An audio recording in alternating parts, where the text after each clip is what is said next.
Okay, we're still in that outdoor park in Seattle, and here's an interesting sculpture of an eraser. It's kind of neat. It looks like it's made out of metal, maybe concrete. I think there's a plaque over here. I'm going to go over and see. But anyway, it's just so cool the way even the major expressway cuts right through this park, and you see there's a sculpture up there. People jogging through the park. It's really kind of a neat place. It's right in the city. And again, I'm sort of fascinated by that eraser sculpture. I'm going to take a walk over here and see if I can see what it says. Okay, there we are.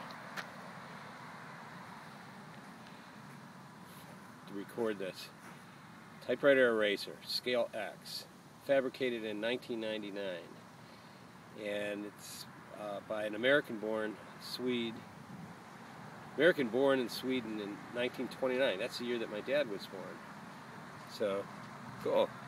Have to look that up. Anyway, there it is. Typewriter eraser, scale X.